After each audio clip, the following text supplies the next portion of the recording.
Hello, wonderful dreamers, and welcome back to another magical story at Fantasy Gleam. So far this week, we've joined Ella at a New Year's party, listened to the rhyming years, stood with the clothespins against the naughty wind, discovered the selfish oyster crabs, and even helped a little brownie with his toothache. Tonight, we meet a very special bird, a rare, beautiful pink cockatoo, and the little girl who loved him dearly. This is the true and heartwarming tale of the Pink Cockatoo.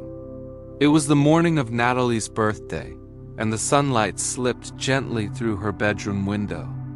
The curtains glowed with soft golden light, and the room was filled with that magical feeling that only birthdays bring. Natalie opened her eyes slowly, her heart already fluttering with excitement. She wondered what surprises the day might hold. Perhaps toys, perhaps books, perhaps sweet cakes. But she never, in her wildest dreams, imagined the gift waiting just for her. At the foot of her bed, perched on a stand decorated with ribbons, sat a bird unlike any she had ever seen. His feathers shimmered with shades of blush and rose, soft pinks glowing in the morning light. His eyes sparkled like little jewels. And on top of his head was the most extraordinary crest, a crown of pink feathers that he could raise high like a fan whenever he wished. Natalie gasped and clapped her hands. "Oh! Oh, how lovely you are!" she cried, her voice full of delight. The cockatoo lifted his head proudly and raised his pink crest higher and higher, as if to say, "Yes, I know I am beautiful, but I am yours now." Natalie laughed with joy. She leaned closer, whispering again, "Oh, how lovely you are! The loveliest bird in all the world." And every time she spoke to him, the cockatoo raised his crest, fluffing himself up and looking grand. It was his way of answering her, just as people raise their eyebrows or nod their heads when they are pleased. From that very morning, Natalie and the pink cockatoo became inseparable. Though he had only just arrived, he was as tame as could be. He trusted Natalie completely, following her gentle hands and bright laughter. As days turned into weeks, the cockatoo grew even more beautiful.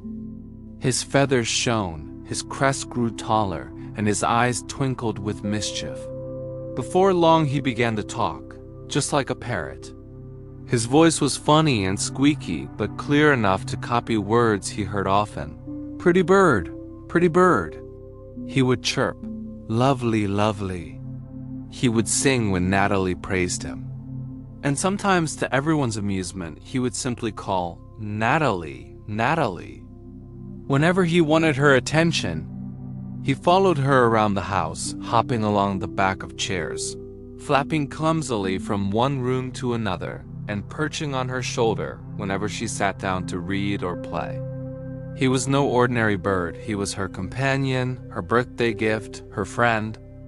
Natalie loved him so dearly that she even gave him special dishes, tiny pink bowls and plates that matched his feathers. "Your food must be as special as you are," she told him. The cockatoo seemed to agree, dipping his curved beak into his little dishes with great satisfaction. Every morning, he took his bath in a pink soup bowl. He would flap and splash, scattering droplets everywhere, then shake himself proudly, his crest high and shining. Natalie would giggle and clap her hands, and the cockatoo would fluff himself happily, basking in her laughter. "Perhaps he will be spoiled," some visitors said when they saw how much attention Natalie gave him. "Too many gifts, too much fuss," but no, he was never spoiled. Instead, he grew gentler, sweeter, and tamer every day. He learned many tricks, bowing when introduced, nodding his crest when spoken to, even balancing on one claw while spreading his wings like a dancer. Whenever Natalie's friends came to visit, she would invite the cockatoo to perform. Proudly, he showed off his tricks, chattering happily while the children clapped and laughed. He loved the attention, but most of all, He loved pleasing Natalie. As the year passed, the cockatoo became part of the family.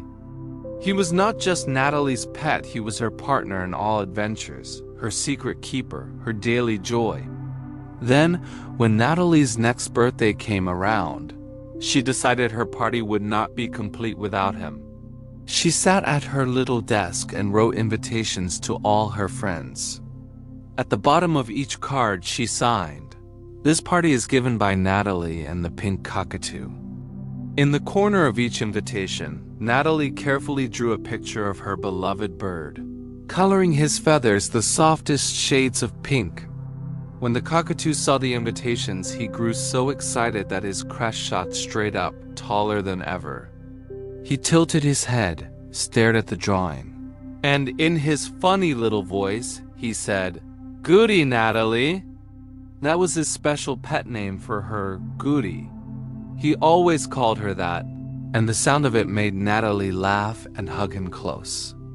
And so, on that birthday, the party was not just for a little girl. It was for a little girl and her pink cockatoo. Together, they greeted the guests, shared the laughter, and filled the day with joy. And that was tonight's A Truly True Story, The Pink Cockatoo. Natalie discovered that sometimes the best birthday gifts are not toys or cakes, but friends who love us, make us laugh, and share our days. Her pink cockatoo was more than a pet.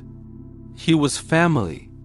As you close your eyes tonight, may your dreams be filled with bright feathers, gentle laughter, and the warmth of friendship.